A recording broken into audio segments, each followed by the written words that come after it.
Welcome back, everybody, to Kerrigan and Company. So glad that you can be with us and keeping me company today. Of course, celebrity chef Tiffani Faison is here. We're having a great time. Having the best time. Yeah, absolutely. We're doing so. Our producer is so proud of us because we're staying on time. I'm a chef. I'm here to keep it all moving. I was going to say, we can rectify that if you want. Being a chef, people have tried, Listen, I'm really excited about our next guest. Me too.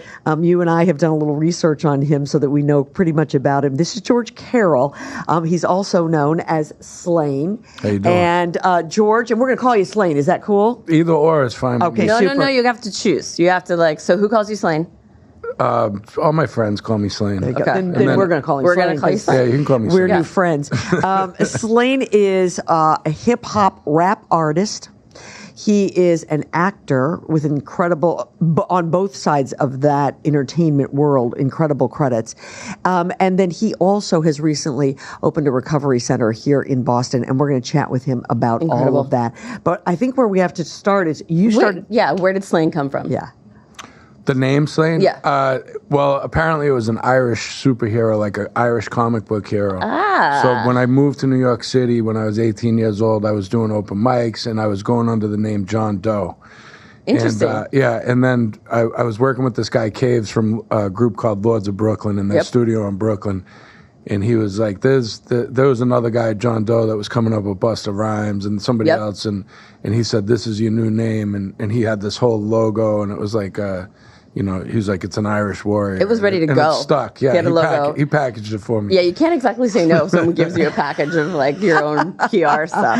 Well, I like it. I think it fits you well. I love it. Thank I you. love Great. it. You started in the world of rap. I did. How many albums have you had?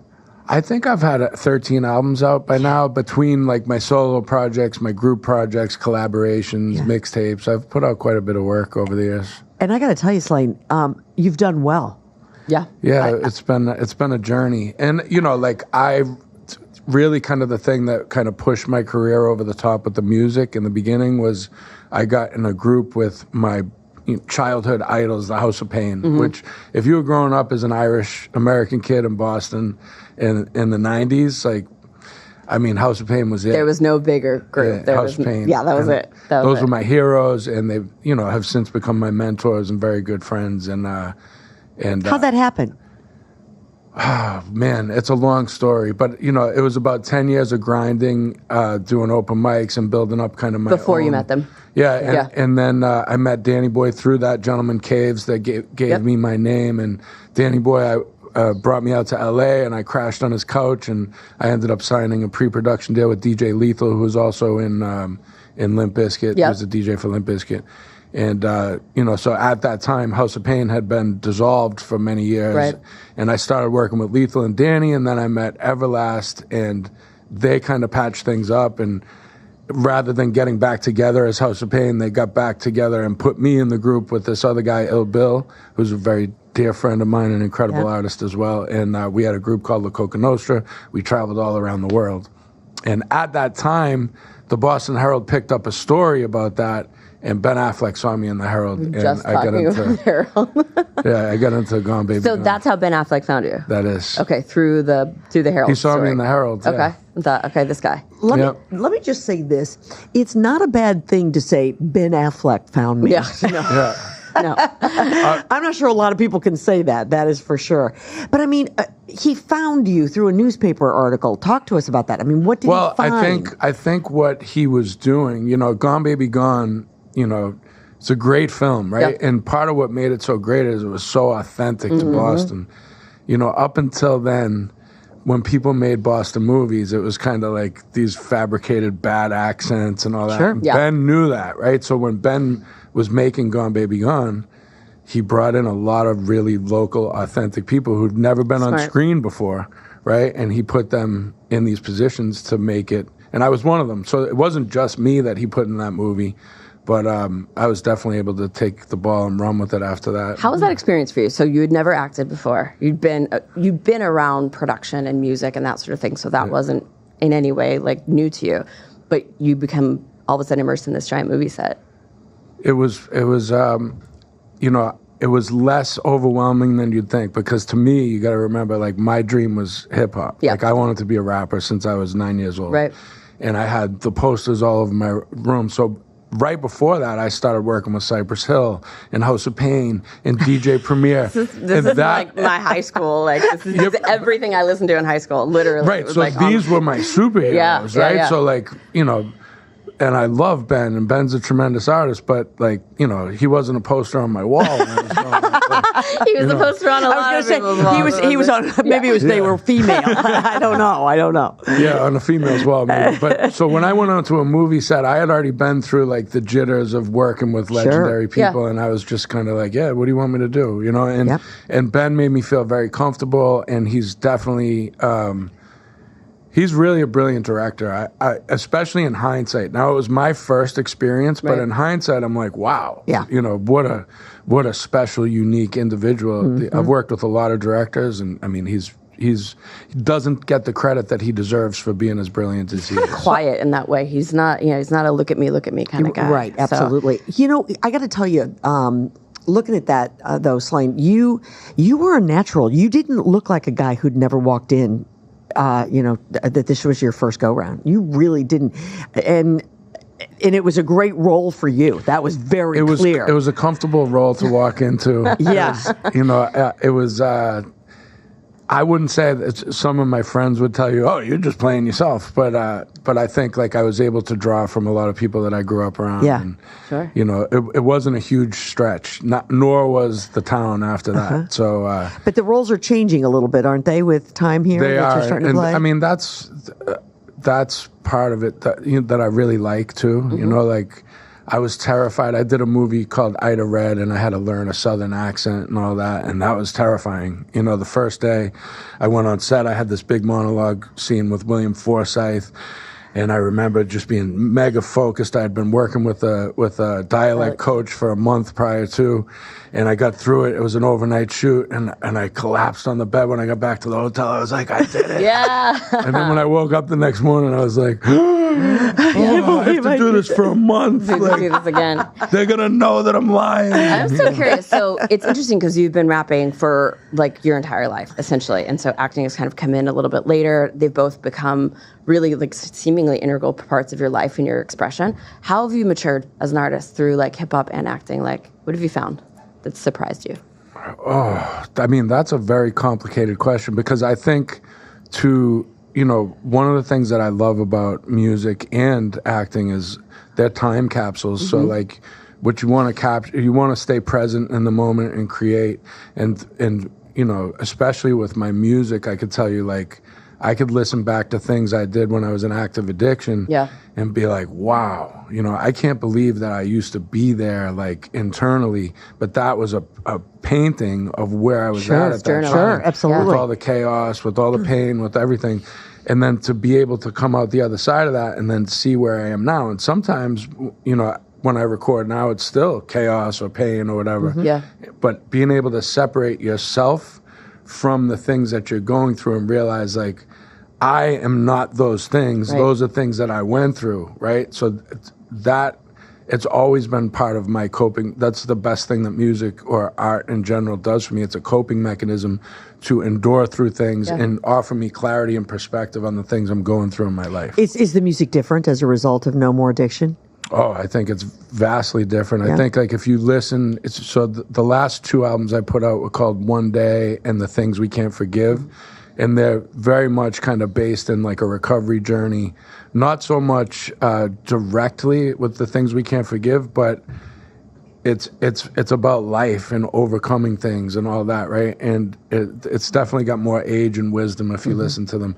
Where early on, I mean, a lot of the stuff was, it was celebratory of the chaos, it was like I was basking in it at times, and then at other times I was really suffering in it. And but I'm able to listen to those things now and see them and be like, wow, I don't regret any of them. I'm not ashamed of any of the music I made.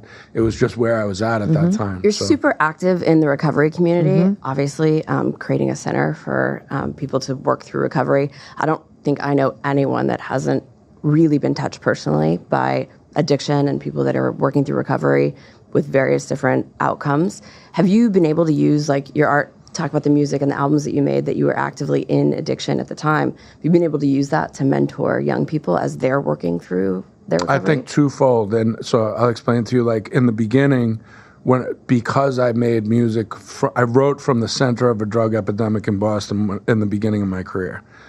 And I think I didn't realize I was doing that at the time. And then when I ended up getting sober years and years later, I was transparent with my recovery because I always wrote and created from the place I was in. Sure. So as people saw me start to change, they would reach out to me. And like any person in early recovery, I was willing to help, but I realized very quickly that I'm not really equipped with how to help. So I went on this journey of learning how to help people and plugging in resources and learning who had the resources and which ones could help these different difficult cases. Because, you know, with mental health and addiction, like it's very nuanced. Yeah, you know, absolutely. And it's it's different not for one everyone. size You bet. fits all. Exactly. So, you know, after going through that process for many years, I started to realize I don't like all the things, all these resources, and I think there could be better ones. And that ended up with creating a place called Charles River Recovery, which is a 111-bed inpatient detox and clinical stabilization facility. And we also have an outpatient program there. And then also twofold so I think the platform and people seeing me change over the years very publicly, like, gave me the ability to reach a lot of people like that. But then even more so with Grand Rising, which is a new mental health facility that I opened and focuses more on anxiety and depression and just all the stresses of the world. Part of the curriculum there is music and art and writing. Yeah. And these are some of the things that have helped me. So look, I'm not a clinician.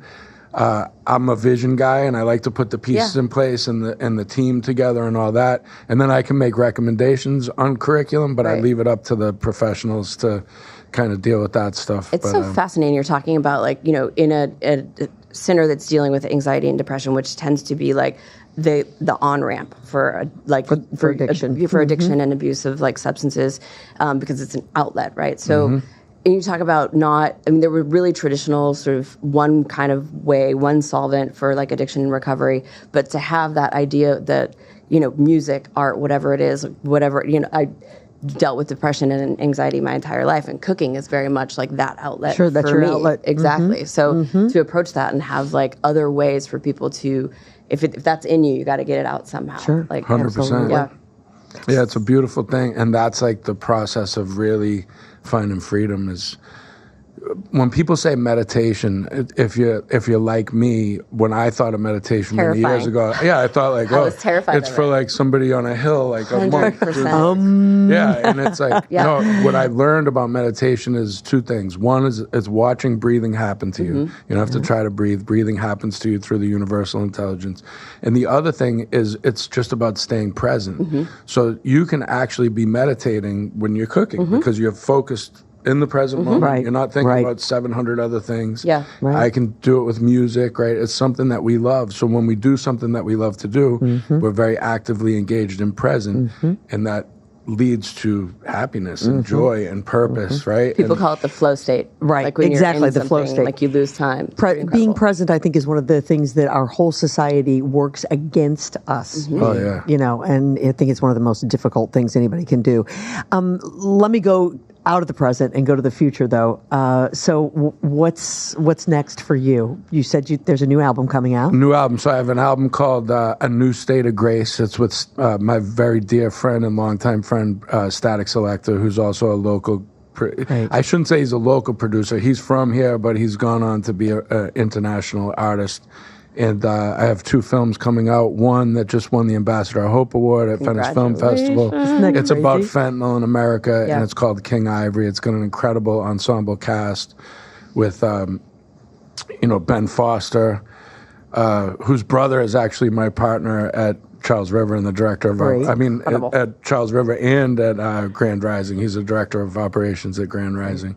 And Melissa Leo, who's an Academy Award winner and just a fantastic human being. And James Badgedale. There's just really a lot of great ensemble cast. And then I also went to London in November and got to be a part of The Running Man, which is you know, a lot of people remember the Schwarzenegger movie from the 80s, Yeah. which was ahead of its time, too, with the reality TV. And all that. Absolutely. Crazy. And this is based on it's a Stephen King book. He wrote it under a surname in the I didn't know that. Yeah, I had did, No yeah. idea. Yeah. So very cool to be part of that. And Some great actors in that movie as well. You being one of them, but Glenn Powell and Josh Brolin. Wow. Yeah. So You're working. You're constantly working. Yeah, That's great. it's really incredible. I don't really like great. I can't sit still. Same. It's part of my own mental health stuff. I need I to, hear you. I feel like devalues my worth if I'm sitting still. Slaine, one more time before we let you go, tell everybody, we want to make sure that the names of the centers are known to people. So if people are listening and they know somebody or they are somebody who needs a little help. Yeah, so if Again. you're struggling with substance use and you're in the Boston area, we have an amazing facility. It's called Charles River Recovery. It's on the Waltham Weston line, and you know, it's been open for 3 years, and I think it's widely regarded as kind of a gold standard Absolutely. locally for a program like that. And then the other program is a mental health program, and a lot of the people we see in there are just struggling professionals who are dealing with, you know, maybe a divorce or grieving a loss, or, you know, some of the stresses that we have in life. And that's called Grand Rising Behavioral Health. It's located in Norwood, and that's an outpatient program. Super. Slaine, it's so good to have you. Yeah, Great thank to you. meet Really you. nice to good to meet you, take too. time and Yeah. talk to you. It's really also, like, I don't know, I love deeply, and I'm so grateful for people that are really open about like struggling and what that means, whether it's addiction or mental health. Like we talk about it a lot. It's like saying I broke my arm. It's the same thing in terms of like mental health. Like there should be absolutely no stigma around it. No, absolutely. And we're glad that people like you are not only talking about it, but doing things for people, which is so important. Thank you. Thank you. Continued Thanks for success. having me. We're so Appreciate glad you. you were part of the show. Yeah, it's good to be here. All right. Lots more still coming your way, everybody. This is Kerrigan and Company.